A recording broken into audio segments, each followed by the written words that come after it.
दोस्तों कहते हैं कि सफलता सिर्फ उन्हीं को मिलती है जिनके सपनों में जान होती है, और ऐसा ही कुछ साबित करके दिखाया है आज के समय के सबसे जाने माने मोटिवेशनल स्पीकर, बिजनेस कोच और business trainer doctor Vivek Bindra ने, जिनके ऊपर से यूं तो माता पिता का साया बहुत ही छोटी उम्र में ही उठ गया, लेकिन इसके बावजूद उन्होंने खुद को इस काबिल बनाया कि वह लाखों लोगों को अपनी स्पीच और बिजनेस ट्रेनिंग की मदद से इंस्पायर कर चुके हैं।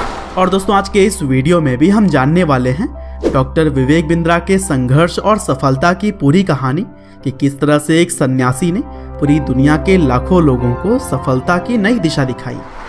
तो दोस्तों इस कहानी की शुरुआत होती है 5 अप्रैल 1978 से, जब विवेक बिंद्रा का जन्म उत्तर प्रदेश के लखनऊ में हुआ था। हालांकि विवेक जब महज 2.5 साल के थे तब उनके पिता की मृत्यु हो गई, और फिर पिता की मृत्यु के बाद से उनकी मां ने दूसरी शादी कर ली, और इस तरह से बचपन में ही विवेक बिंद्रा के सिर से उनके पिता का साया उठ चुका था। हालांकि अब वो अपनी मां के साथ रहने की बजाय अपने दादा और चाची जी के साथ रहने लगे। और दोस्तों विवेक बिंद्रा शुरुआत से ही पढ़ाई लिखाई में काफ़ी अच्छे थे, और इसीलिए उन्होंने अपनी शुरुआती पढ़ाई पूरी करने के बाद से दिल्ली के नोएडा में स्थित MIT बिजनेस कॉलेज से MBA की डिग्री ली।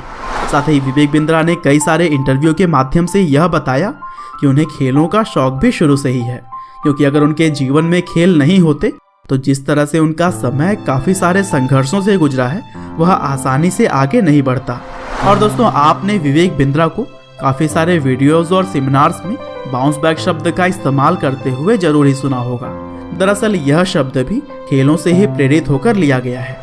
और दोस्तों विवेक बिंद्रा के संघर्ष का अंदाजा आप इसी बात से लगा सकते हैं कि अपने कॉलेज फी भरने तक के उनके पास पैसे नहीं हुआ करते थे, और इसी वजह से उन्होंने 16 साल की उम्र में ही बच्चों को ट्यूशन पढ़ाना शुरू कर दिया था। हालांकि विवेक अगर चाहते तो ट्यूशन को भी अपना फुल टाइम करियर बना सकते थे, लेकिन उन्होंने कुछ अलग करने की ठानी। और दोस्तों एक समय तो ऐसा भी आया कि जब विवेक बिंद्रा ने अपने आसपास किसी भी सगे को नहीं पाया तो वह 4 सालों के लिए वृंदावन में सन्यासी के तौर पर रहे। और दोस्तों वृंदावन में वह बिल्कुल एक साधु की तरह ही लोगों की सेवा करते, धोती कुर्ता पहनते और जमीन पर ही सोते थे।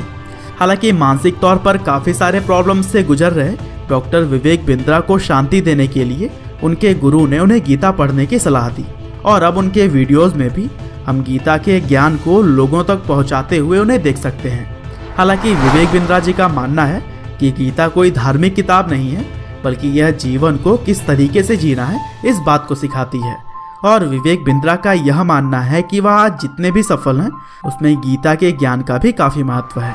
हालांकि आगे चलकर गुरु के आदेश को मानते हुए विवेक बिंद्रा जी ने बिजनेसमैन बनने का फैसला किया।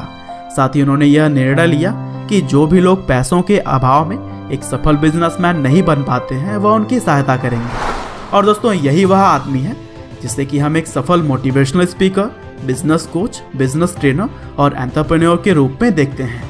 हालांकि जब उन्होंने बिजनेस कोच के तौर पर आगे बढ़ने का सोचा था तब शुरुआती समय में उनके पास इतने पैसे भी नहीं हुआ करते थे कि वह खुद का एक अच्छा सा ऑफिस खोल सकें, लेकिन किसी तरह से उन्होंने पैसे जुटाकर एक कमरा किराए पर लिया और फिर सभी काम वह खुद ही अकेले करने लगे। हालांकि समय के साथ उन्होंने कई सारे लोगों को नौकरियां भी दी, लेकिन एक बार स्टाफ को जब सैलरी पे करने के लिए उनके पास पैसे नहीं थे तब उन्होंने अपना घर तक बेचने का फैसला कर लिया। और दोस्तों कुछ इसी तरह से ही आज कई सारे संघर्ष और परेशानियों का सामना करते हुए डॉक्टर विवेक बिंद्रा ने उस मुकाम को छुआ है कि लाखों लोग और हजारों कंपनियां उन्हें अपना आइडल मानती है, और उनके द्वारा यूट्यूब पर बनाए गए चैनल के जरिए भी करोड़ों लोग अच्छी बातें सीखते हैं। और दोस्तों अभी हाल ही में विवेक बिंद्रा को द इकोनॉमिक्स टाइम्स ने the game changer of India, Times of India ने best CEO coach in India की तरह ही और भी कई सारे अवार्ड से नवाजा है।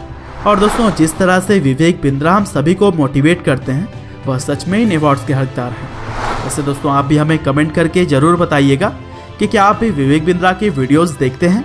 अगर हाँ तो कौन सी बातें हैं जो आपको उनकी पसंद आती हैं? उम्मीद करते हैं कि आपको यह वीडियो ज़रूर ही पसंद आई होगी। आपका बहुमूल्य समय देने के लिए बहुत बहुत धन्यवाद।